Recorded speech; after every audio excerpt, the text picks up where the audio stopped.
I'm back with a brand new series and I have finally returned to the Realm of Thrones mod. It has been a while. For long-time viewers of the channel, you might remember I did an Army of the Dead series years ago, but at the time of doing that series, this mod didn't properly support the Undead. They were just kind of there in the background. They weren't a real faction or anything like that, and in order to do my Army of the Dead, I had to use console commands to pretend I was summoning the enemies we defeated. But I've recently found out that over the last few years there have been a lot of updates to this mod, and one of the things they've done is properly implement an undead faction. We are officially a Whitewalker, and when we take down enemies, they rise up as undead soldiers and get added to my army. We don't have to feed the undead. I mean, after all, it's not as if they're going to go hungry. As long as we're eating people, we should be good. And in terms of income as well, we don't really have to worry about gold either, because let's face it, the undead aren't going to walk into the nearest pub and, I don't know, buy a couple drinks or anything like that, so we don't have to worry about paying them. The only thing I'm going to do that's not actually built into the game is we're going to open up the console command and we are going to start a player versus world war. I mean, after all, we are the undead and our enemies will be the humans. The land of the living will fall. So now that we have declared war on the entire world, it is time to begin our adventure. The aim for this playthrough is to try and take down as many people as possible. I don't know how far we'll get because, I mean, the map is absolutely massive. There's a lot of people to take down. Maybe we'll focus more on taking down specific lords, like maybe the end goal should be taking down all of the main kings. Or maybe the end goal should be storming King's Landing and we actually take it for ourselves.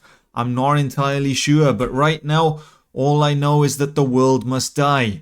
Any enemies we come across, any enemy lords, we shall take no prisoners, we shall execute on sight.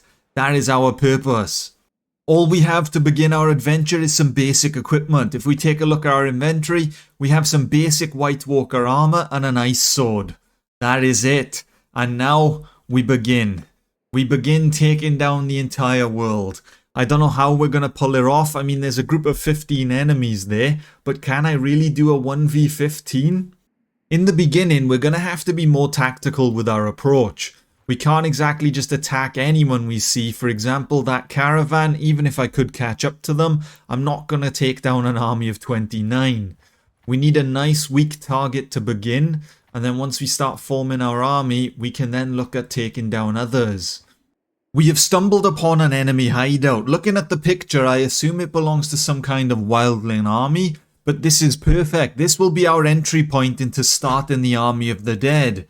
What better way than to sneak into an enemy camp in the middle of the night and start eliminating them one by one. We don't have to worry about trying to take down 10 in a single fight or anything like that. We can take our time, pick off our targets, and soon the Army of the Dead will begin. The enemy won't know what hit them. We shall execute all wildlings inside this camp. Or attempt to anyway.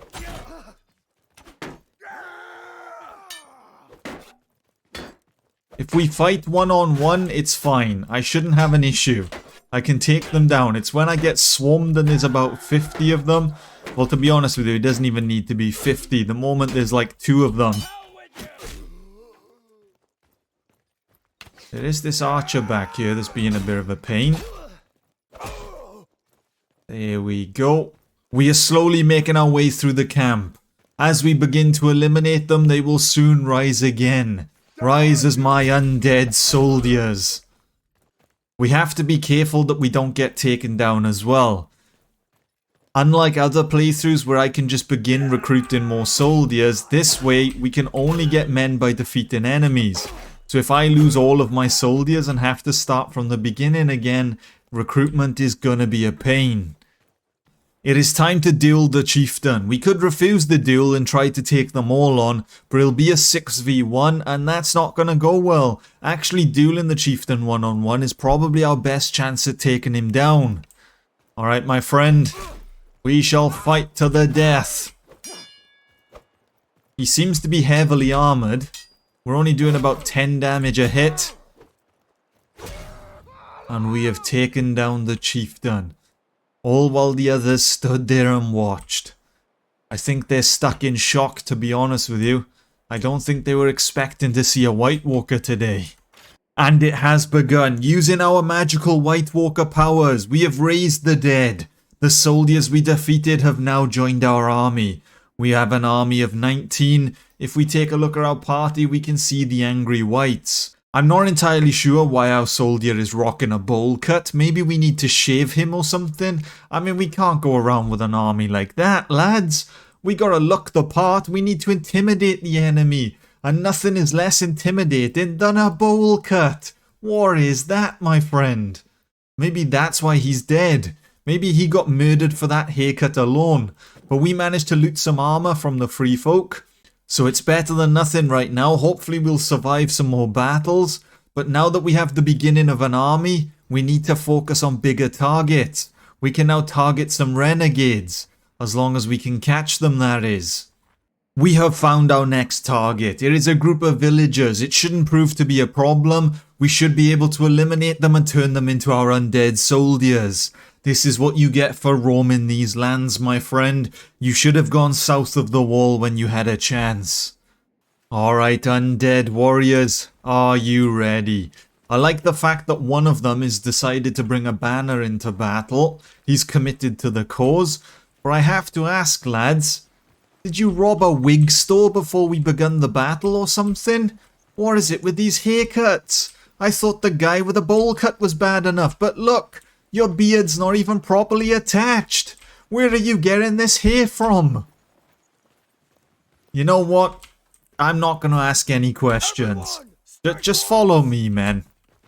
The villagers are going to sit back. They're not going to attack us, so we are going to have to close the gap on them. They look like they're getting ready for some kind of street fight or something. They don't actually look like an army or anything like that. I mean, after all, they are villagers. For undead horde, attack, men. Cut through them. Get some additional recruits into the army.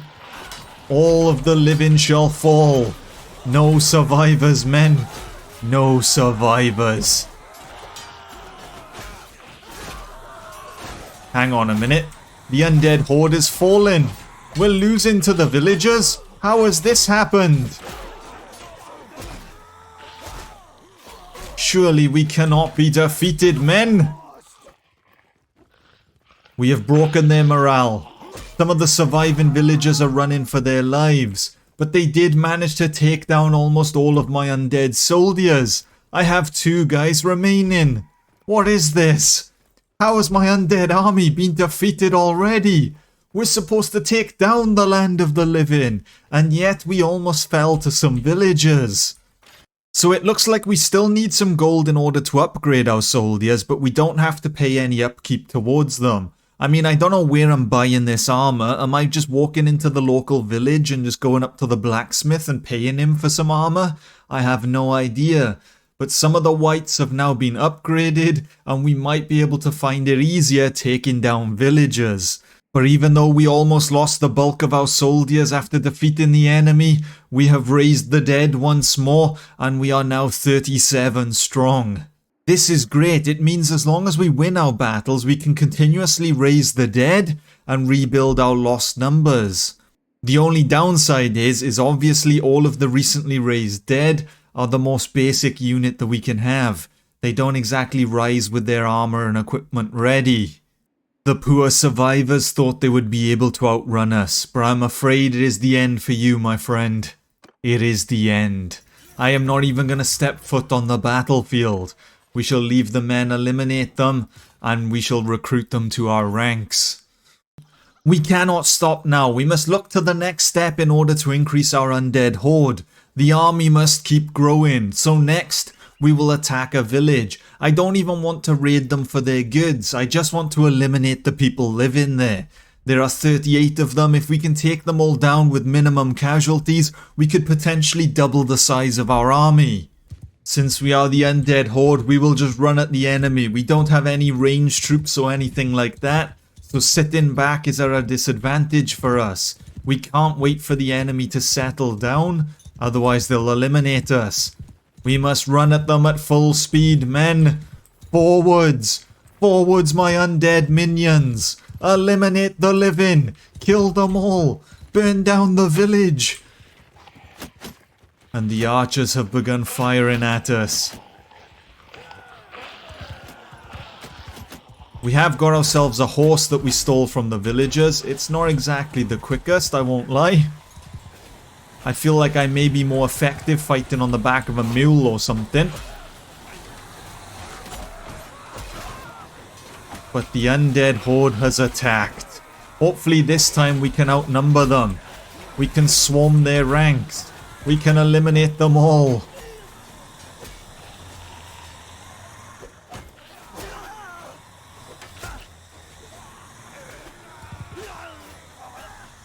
If we're gonna fight on horseback, I may need a longer weapon. This little ice sword that we have isn't cutting it.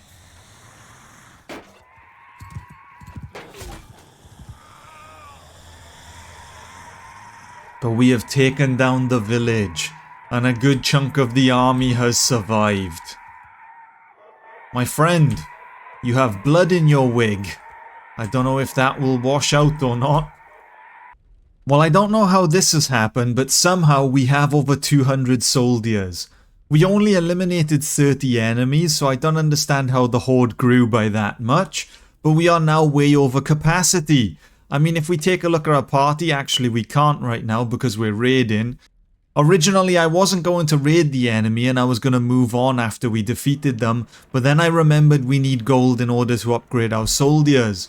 So we may as well raid them for now. But we now have an army of 300. What is going on? Does raiding a village just keep adding troops to your army?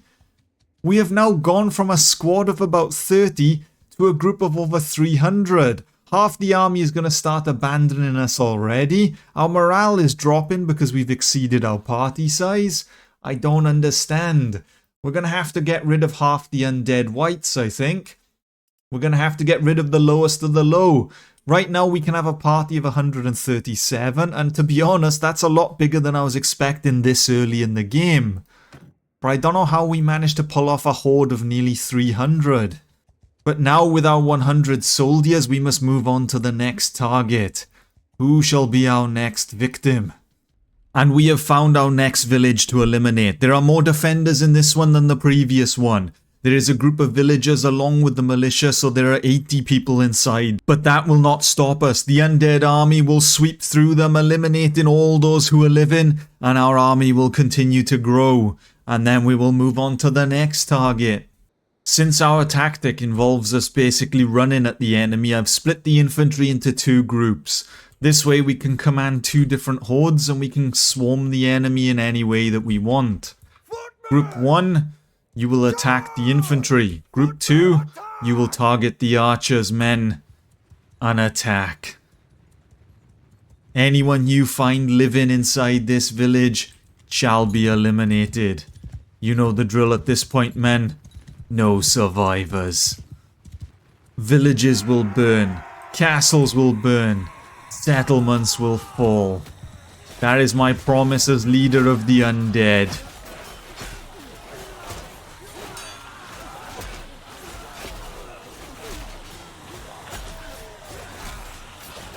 We cannot be stopped. We will not rest until the land of the living has fallen.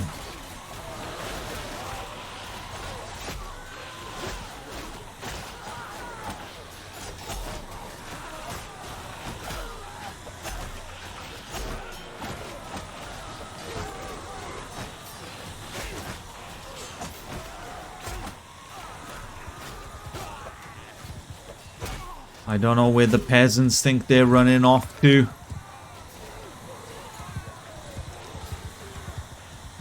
No one shall leave this battlefield. Okay, that's a lie. Maybe 1 or 2 will leave the battlefield. But they can spread the tale of what happened this day. If I had a faster horse, I would chase you down, my friend. But, well, it's not exactly the quickest. Oh, here we go. And die! Well, we got one, but there's no way we're catching the others. We lost 18 undead soldiers in this battle, but we have gained many more. We are nearly 400 strong. If we take a look at the party, we can't support that number. We can support 170 now though. Over time, the Undead Horde bonus seems to keep growing and growing, and eventually we may even have an army of thousands. That's the goal. If we take a look at our clan, we're not even clan tier 1 yet, so I don't know where this Undead Horde bonus has come from, but it just keeps growing. Soon we will be unstoppable. The enemy lords are gathering at Then. I wonder if they're about to assemble an army to try and put a stop to us. Some of the soldiers are deserting. We're going to have to free up the space because it affects our morale. I don't know why we have to care about the morale of a bunch of undead soldiers, but I suppose someone's got to keep them happy. And the Undead Horde has found its next target. We started off with a hideout. We worked our way up to then bandits. We took down villagers. We took down another village. And now we are going to take down an enemy leader. It is none other than the Great Walrus, leader of his own clan and Lord of Bones. We outnumber the enemy, but our army is going to be inferior to them, as they have ranged troops and they most likely have a bit of cavalry as well, whereas we just have the Undead Horde. That is it.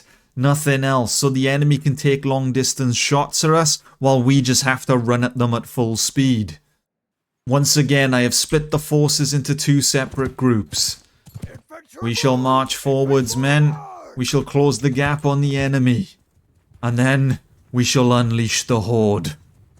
We will throw everything we have at the enemy. They've also split into two groups, it seems. Although not quite. There's just a little gap in the middle. Alright, Undead Horde 1, charge. Undead Horde 2, also charge. And we will run straight down the middle.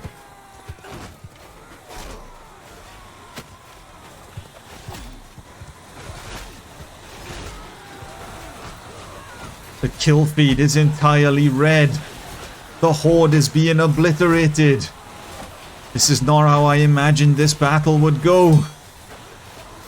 I knew the Horde would be inferior to actual soldiers, but I didn't expect an absolute slaughter. Fight, men! Fight! Cut down the enemy!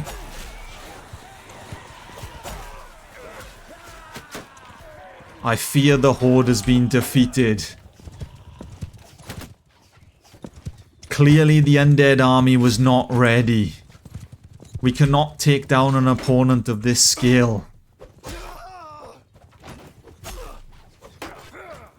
It doesn't mean we won't go down without a fight. We'll try our best to eliminate anyone we can.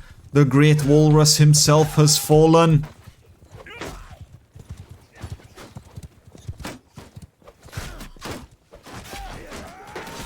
I need to find out what those troops in gold armor are. They are not your standard free folk warriors. Who are you, men? Who are you? Clearly we need to do more research on the land of the living.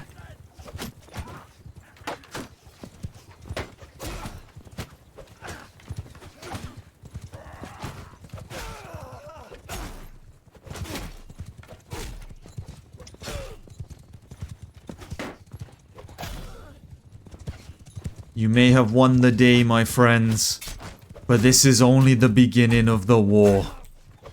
For what is dead cannot die. We shall be back. We may have suffered our first defeat, but it is not over yet. This is just the beginning. We were just assessing the strength of the land of the living, and now we know what we're up against. We can prepare better. We can come back stronger than ever. We will eliminate them. First, we will start with the free folk, those who are stuck on our side of the wall. Once they have been eliminated, we will then work our way south and eliminate the rest. But as for the length of this playthrough, I'm not entirely sure. As I said in the beginning, I don't really have a goal right now. Do we eliminate everyone? Do we eliminate some key people in the game?